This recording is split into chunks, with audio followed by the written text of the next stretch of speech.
Ok les gars, je crois que je suis à peu près présentable. Hein, on connaît tous les petites mèches là, comme ça, voilà.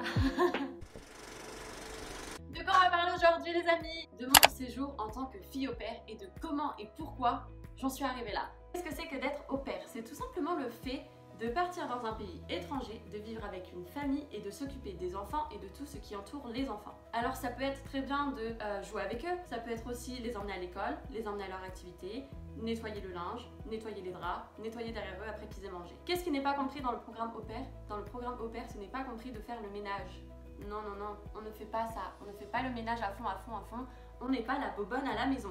Dans mon cas, et je vais parler seulement de ce que je sais, c'est-à-dire d'être au pair aux États-Unis. Vous avez certaines conditions. Tout d'abord, vous devez absolument passer par un organisme. Et ça, c'est obligatoire, c'est la loi américaine. Dans l'organisme, vous allez payer les frais d'agence, l'assurance, le billet d'avion aller-retour, la training school à New York, et le fait d'avoir aussi une conseillère qui est sur place pour ne pas vous laisser toute seule dans la galère. Pour un prix total, moi je suis partie avec Au Pair in America et tout ça, tout compris, 940 €.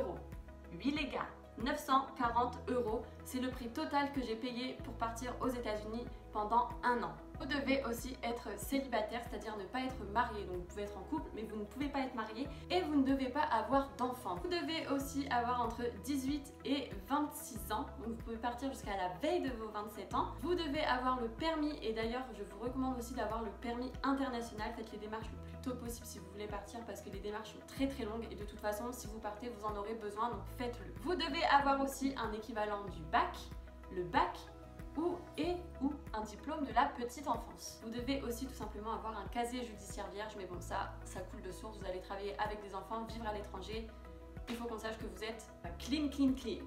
Au-delà de vivre avec une famille et de s'occuper des enfants pendant votre temps libre, vous allez pouvoir rencontrer des gens, avoir du fun et voyager. Et mon dieu que ça c'est cool, oh my god j'adore. Ici aux États-Unis ça fait exactement 1 an et 1 mois que j'y suis. Je n'ai jamais autant rencontré de personnes de toute ma vie entière. Et cela grâce à quoi? Grâce tout simplement déjà aux meetings que la SEC doit organiser tous les mois. Tous les mois nous avons des meetings et du coup on peut rencontrer des filles au pair qui sont dans notre area. Du coup c'est comme ça qu'on se fait déjà nos premières amies. Il y a aussi les réseaux sociaux et notamment Facebook pour pouvoir rencontrer d'autres pairs, d'autres agences déjà aussi dans votre ville. Moi grâce à ça, je vais vous expliquer mon expérience. J'ai rencontré Lenny qui était ma best friend ici. Maintenant elle est partie en Allemagne et j'avoue que je suis un petit peu triste sans elle. Grâce à Lenny elle vivait elle vivait à Mont-les-Bananes comme moi et dans sa rue, il y avait 2 autres filles au pair. Et par rapport à ces 2 filles au pair qu'on a rencontrées, on avait l'habitude en fait de se voir régulièrement vu qu'on était vraiment... Moi j'habite à 5 minutes des filles. Et du coup, par rapport à ça, on a chacune de notre côté fait des connaissances. Et du coup, on a rencontré des tas de personnes. Je pense que je devrais faire une liste avec le nombre de personnes que j'ai rencontrées. C'est juste incroyable. Et de toutes les nationalités. Français, Turquie, l'Égypte, l'Italie, l'Espagne, des Américains. Après avec le cluster, on rencontre aussi des personnes venues du monde entier, de l'Afrique du Sud, de toute l'Europe, de l'Amérique latine, enfin vraiment de partout dans le monde. J'ai jamais eu autant d'amis. Alors pourquoi j'ai décidé de partir en tant que jeune fille au pair? Il faut savoir que moi il y a quelques temps, j'étais vraiment dans une spirale un peu négative où je me plaignais tout le temps, où je ne savais pas quoi faire de ma vie. Je broyais du noir, littéralement. Donc pourquoi j'étais dans cette spirale négative? Tout simplement j'ai fait une licence en management du sport à l'université de Reims. Et ce n'est pas pour genre décrédibiliser cette université ou dire que c'est de la merde, mais tout simplement que pour moi et de mon expérience, je trouvais que ça m'apportait rien. Je me suis dit mais je vais mettre ça dans mon CV, je vais aller devoir postuler un emploi dans l'événementiel sportif ou dans la gestion sportive, mais en fait je sais pas le faire moi. Je trouvais que ça m'apportait rien et que j'étais pas crédible aux yeux des employeurs. J'ai arrêté ma licence, je n'ai pas fait de master. Et vu que je travaillais déjà dans l'animation touristique, je me suis dit ok, tu sais quoi, t'adores ça. C'est un peu lié déjà à ce que tu fais, à l'événementiel, à la gestion et tout ça. Gravis les échelons. Sauf que l'animation c'est cool, mais là encore sur un CV, une fois que tu veux décider de te poser, les employeurs ils voient quoi? Ils voient un pingouin en clown en train de danser la Macarena quoi. Du coup je me suis dit non, là à un moment donné, prends-toi en main et il faut que tu ailles de l'avant. Il faut que tu te trouves un objectif, c'est comme ça qu'on avance dans la vie par objectif. Mon objectif c'était donc de prendre du recul sur moi, penser qu'à moi, être un petit peu égoïste et aussi être bilingue. bilingue en anglais et prendre la revanche sur tous mes professeurs d'anglais qui m'ont dit « Tu ne seras jamais capable de parler anglais ». Donc voilà, c'est comme ça que j'ai décidé de partir à l'étranger. Une fois que j'avais cette idée en tête de vouloir partir à l'étranger, qu'est-ce que j'ai fait? Je me suis dit, bah, par étudier. Mais vu que j'étais plus dans le cursus scolaire, Erasmus pour moi c'était mort. Et du coup, je me suis dit, ok, j'ai épluché tous les trucs, EF et bref, Calvin Thomas ou je sais plus. Bref, tout ce que je sais c'est que c'était beaucoup trop cher et qu'en plus de ça, en plus du prix initial des universités et des écoles, il fallait que je rajoute le prix des logements et tout ça. Et je me suis dit, c'est mort. Parce que les études pour moi c'était juste du passé. Je me suis dit, tu vas partir 6 mois. 6 mois en tant que jeune fille au pair. Alors, j'avais plusieurs options parce que pour apprendre l'anglais, il faut aller dans des pays anglophones. Le Canada, les États-Unis, l'Australie. C'était mes 4 options. Le Canada en plein hiver, il fait beaucoup trop froid. Après, je me suis dit, l'Australie, mais pour moi, l'Australie, c'est terre inconnue. Je me voyais pas du tout partir dans un endroit où j'en rêvais même pas en fait. C'était même pas. En fait, au final, c'était même pas une option. Et après, je me suis dit, ok, bah pars à Londres, pars en Angleterre. Bah, sauf que l'Angleterre, c'est le voisin quoi. Tu toques. Hey, hi, nice to meet you. Je voulais vraiment pas partir à Londres parce que bah à Londres, je peux y aller quand j'ai envie. Du coup, la seule option maintenant qui me restait pour partir 6 mois à l'étranger, c'était les États-Unis. Sauf que, bad news, les États-Unis, la loi c'est 1 an minimum. Oui, 1 an minimum. Et là, quand j'ai annoncé à mes parents que j'étais prête à partir 1 an à l'étranger, ma mère s'est décomposée.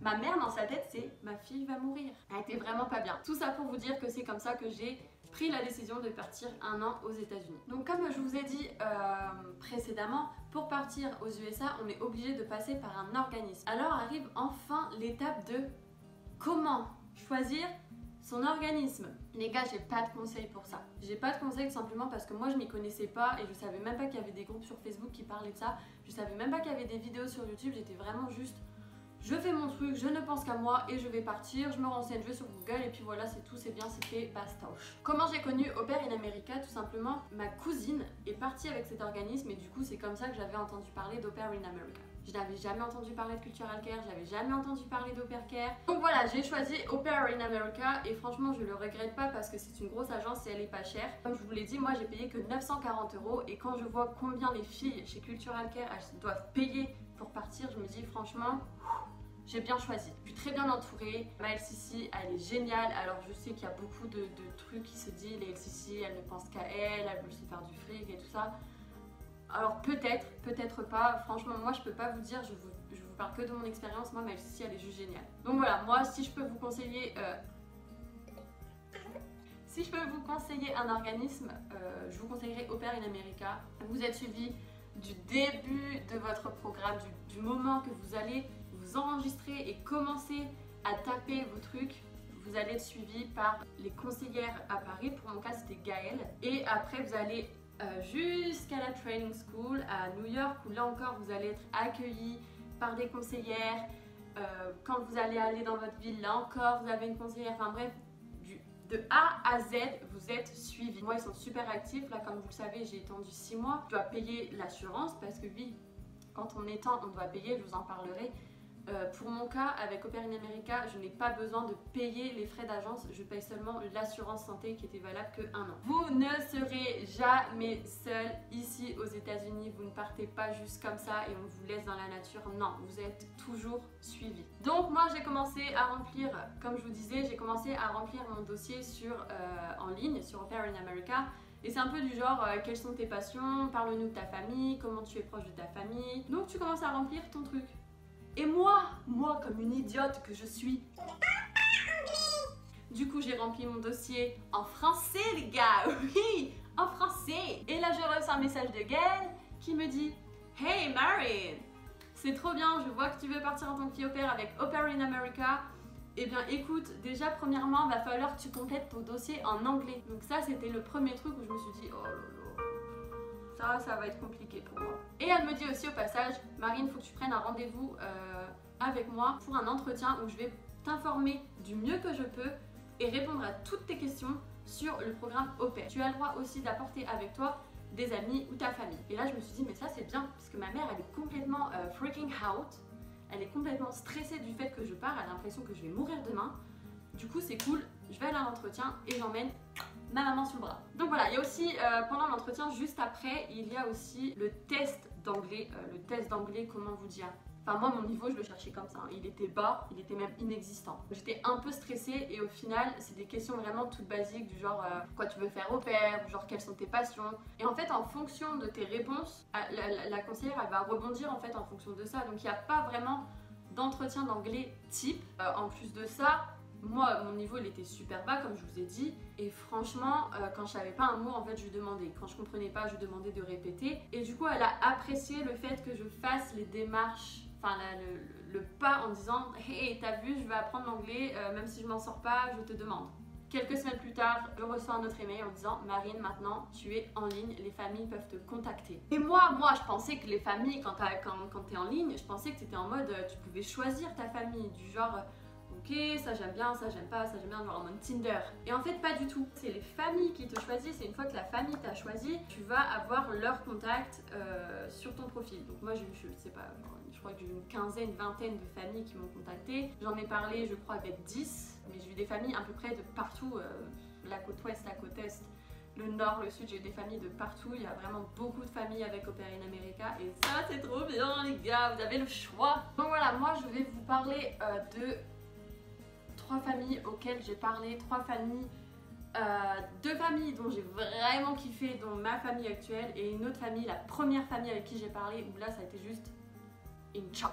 Donc voilà, moi toute contente, je me connecte le premier jour sur mon profil et je constate que j'ai 3 familles à San Francisco. Et je me dis, what, la Californie, San Francisco. Comment vous dire, au final je suis à Pittsburgh et franchement je crois que j'ai fait le bon choix. Je rentre en contact avec une des mamans tout simplement après quelques échanges par mail. On décide de faire un FaceTime. Et là je me rends compte que c'est une baraque de malade, vraiment une baraque de ouf, avec vue sur la montagne, un jardin immense, une piscine, incroyable. La seule chose, je remarque 2 choses. Premièrement, les enfants sont juste insupportables. Ils interrompent leur mère mais genre toutes les 30 secondes. Ils courent, ils hurlent, enfin vraiment je me dis waouh, ils sont motivés, hein. Il y a là les gars, il y a de l'énergie, hein. Et puis bon, je me dis bon après tout c'est des enfants, tout va bien. Et la maman je pense qu'elle était un petit peu agacée des enfants qui l'interrompaient toutes les 5 minutes et un petit peu aussi de moi qui ne savais pas du tout m'exprimer en anglais et qui ne la comprenait pas. Elle a fini par me hurler dessus. Vraiment, me hurler dessus, en mode oui bah t'as pas d'internet, tu parles pas anglais, machin, enfin bref, je sais plus trop ce qu'elle me disait mais vraiment elle était vraiment énervée et je me suis dit donc je la laisse, je lui envoie un message en disant que je m'excuse de ma connexion, que je m'excuse de mon anglais, je lui fais une liste de toutes les questions auxquelles j'aimerais avoir réponse et aussi avoir le numéro de la fille au pair actuelle. Et elle me répond mais vraiment toute mielleuse, toute gentille, genre tout va bien, t'inquiète pas, c'est pas grave, ça arrive, machin, elle me répond à mes questions, elle me donne le contact. Et là, la fille au pair, je la contacte, je lui pose la question, je lui dis est-ce que les enfants sont toujours en mode très énergique, est-ce qu'ils se battent souvent, est-ce qu'ils sont turbulents? Elle me dit oui, il faut toujours être derrière eux. Elle me dit ils sont très adorables, mais par contre ils sont très énergiques, très turbulents et ils se battent beaucoup. Ok, donc là je vois et je comprends que ça va être très lourd comme boulot, ça va pas être de tout repos. Je lui pose aussi la question pour la maman en mode et la maman est-ce que ça lui arrive d'avoir un peu des sautes d'humeur comme ça parce que bah moi elle m'a un petit peu hurlé dessus en fait. Et elle m'a dit oui. Elle m'a dit oui quand elle est énervée, quand elle a des trucs comme ça, elle s'en prend un peu à tout le monde mais t'inquiète pas, ce n'est pas lié qu'aux filles au pair, c'est vraiment tout le monde, même son mari. Là je me dis mais ça va pas être possible, la mère elle me hurle dessus, enfin moi je vais pas accepter, je vais vraiment mal le vivre, enfin. Et je me dis ok c'est San Francisco mais à un moment donné, non. Donc j'ai clairement abandonné cette famille, une famille qui ne prend pas le temps avec toi et où tu sais que tu vas galérer avec les enfants, où tu sais que tu vas galérer avec les parents, n'y va pas. Même si c'est une ville que tu adores, n'y va pas. Me voilà à parler avec une deuxième famille. Enfin, je parlais en même temps, mais en tout cas, je vais vous expliquer maintenant la deuxième famille à San Francisco. Une super famille, 2 petites filles, les parents assez jeunes. Les petites filles, elles adorent jouer au foot. Et là, je me dis, mais trop bien. Genre, j'avais ce sentiment, genre, je faisais déjà partie de la famille. J'étais vraiment à l'aise de parler avec eux. C'était vraiment fun, on commence à rigoler et tout ça. On était vraiment comme ça. Comme ça. Les gars, j'avais vraiment envie de partir avec eux. Mais pourquoi les gars je ne suis pas partie avec eux? Pourquoi? Quoi? Tout simplement parce que moi j'étais en train de travailler et que je voulais partir au mois d'octobre. Mais cette famille-là me voulait pour le mois de juillet. Moi dans ma tête c'était mort, je pouvais pas, j'avais besoin d'argent. Enfin, je vais pas partir aux USA sans argent. Dans ma tête c'était 200 $ par semaine. En plus de ça, faut que tu payes l'agence, enfin il faut de l'argent quoi.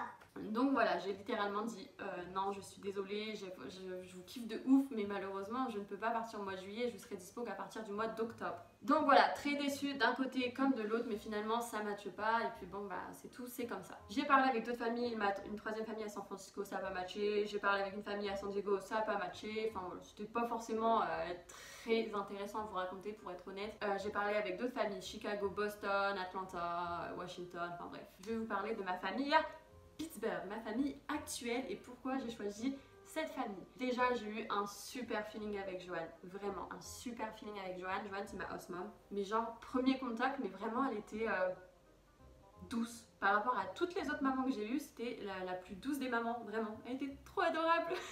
Elle prenait le temps avec moi, elle m'a demandé si elle voulait parler français parce qu'elle vient du Canada, elle vient du Québec, donc du coup elle parle québécois. Et je me suis dit bon bah franchement j'ai un bon sentiment, tu vois, un peu le même sentiment avec la famille de San Francisco, tu vois, ce sentiment je sais que c'est la bonne famille. Deuxième entretien, pareil, je rencontre les enfants, je rencontre Robin, il m'a fait éclater de rire. Mais vraiment, j'étais là genre...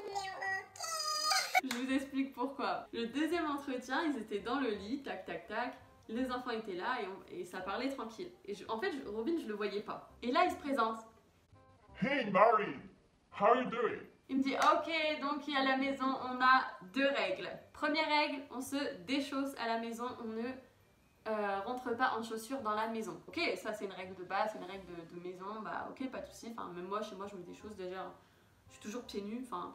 Tout va bien. Deuxième règle, c'est un peu la règle parce que genre tu le connais pas de base, tu le connais pas, tu l'as jamais vu, c'est la première fois qu'il se présente et déjà il t'impose des règles, tu vois ce que je veux dire. Et je me suis dit...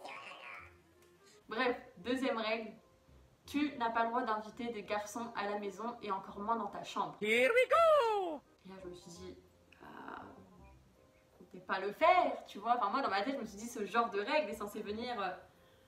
plus tard, pas au deuxième entretien et surtout pas la première fois que je te rencontre. Enfin bref, et du coup j'ai vite compris que Robin c'était le chef de famille et que c'est lui qui mettait les règles à la maison. Mais ça c'est pas grave les gars, j'avais toujours ce bon feeling, ce petit truc. Après plusieurs échanges par mail, on avait changé nos numéros donc on parlait par WhatsApp. Après un troisième entretien, je dis à Joanne, écoute, moi j'ai besoin de prendre le temps, j'ai besoin de réfléchir, mais du coup je te donnerai ma réponse pour dimanche, en sachant que Joanne m'avait dit on veut matcher avec toi. Tu seras notre père. Donc voilà, je lui dis je te donne ma réponse dimanche, j'ai besoin de prendre du recul sur tout ça. Mais là, qu'est-ce qui se passe? Qu'est-ce qui se passe dans ma tête? Ma tête a failli exploser. La famille de San Francisco m'a recontacté pour me dire qu'avec leur fille au père, ça n'a pas fonctionné et que du coup, ils étaient prêts à m'attendre.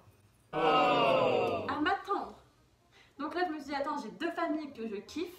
Deux familles qui sont prêtes à m'attendre jusqu'au mois d'octobre. Et là, je me suis dit, mais je fais quoi? Je fais comment? J'ai commencé à appeler toute ma famille, tous mes amis, pour savoir quoi faire. Parce que bah, c'est comme San Francisco avec une famille de base que je kiffe. Et en même temps, il y a Pittsburgh où bah, je sais que je suis leur premier choix et je sais aussi que c'est la bonne famille. Donc, qu'est-ce que je fais? Donc, en vient le passage de pourquoi j'ai choisi d'aller à Pittsburgh. Tout simplement, il faut savoir que déjà, Pittsburgh, pendant que je parlais avec ma famille ici, je parlais aussi avec la LCC qui m'a clairement vendu les mérites de Pittsburgh où c'est une ville très sportive, il y a toujours des trucs à faire, en plus j'ai la chance d'avoir plus de 21 ans donc c'est sûr que j'allais pas m'ennuyer, qu'ils avaient un cluster de ouf et en fait déjà d'avoir le contact avec la LCC directement, je me suis dit elle est déjà engagée, je sais déjà qu'elle sera là derrière moi. De l'autre côté, San Francisco, j'avais jamais parlé avec la LCC, elle m'avait juste envoyé un message pour me dire voilà, cette famille finalement veut matcher avec toi encore une fois. Et donc voilà, ça c'était la différence déjà par rapport au LCC, je me suis dit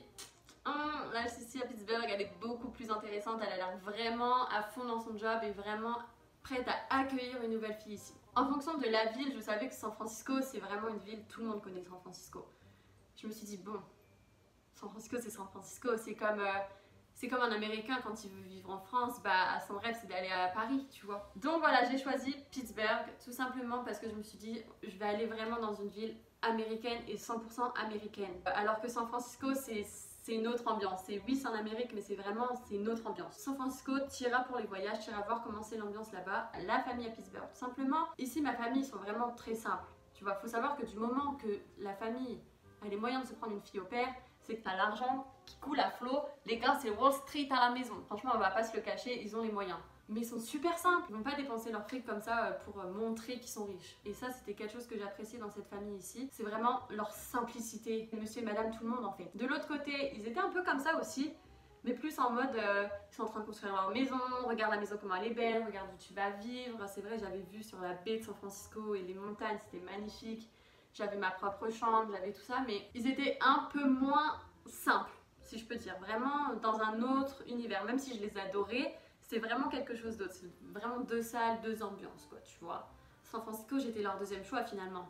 Ils n'étaient pas prêts à m'attendre dès le début, ils ont choisi une autre au pair et parce que ça n'a pas matché avec cette au pair là, ils ont décidé de revenir vers moi. J'ai préféré choisir Pittsburgh parce qu'au moins je savais que j'étais le premier choix. C'était moi qui voulais et personne d'autre. C'était pour cette raison que j'ai décidé de matcher avec ma famille à Pittsburgh. C'est la minute conseil. Les amis, ne vous fiez pas au lieu de là où vous voulez vivre aux États-Unis. Tout simplement parce que je connais beaucoup de filles qui sont parties en rematch parce qu'elles ont matché du premier coup avec une famille qui habitait près de New York ou près de San Francisco ou près de Los Angeles. Franchement, ne vous faites pas avoir sur ça. Il y a des familles, des fois, la personnalité de chacun fait que ça ne matche pas et que même si vous avez vraiment envie d'être à New York ou vraiment envie d'être en Californie, si ça ne matche pas avec votre famille, vous allez vivre l'enfer.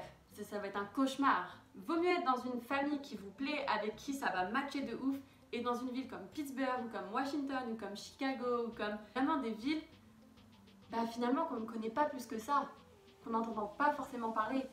Mais c'est là que vous allez vivre votre meilleure vie, votre best life in USA. Et voilà les amis, maintenant vous savez le pourquoi du comment je suis arrivée à faire fille au pair aux États-Unis. Donc si vous avez envie de vous lancer, n'hésitez pas, foncez.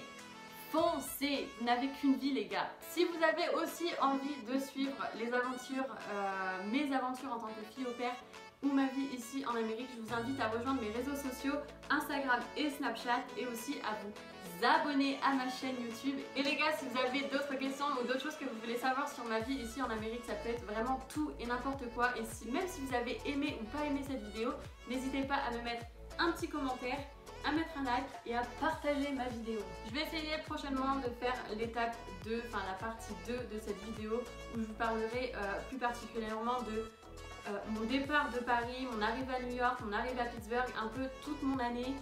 Et puis aussi pourquoi j'ai voulu rester 6 mois de plus et aussi la partie Covid. Parce que être au pair en Amérique pendant le Covid, c'est pas du tout la même expérience que d'être au pair aux États-Unis sans Covid. Donc voilà les gars, je vous dis à la semaine prochaine. Et oui, maintenant vous le savez, je poste une vidéo tous les dimanches sur ma chaîne YouTube. Ciao ciao ciao.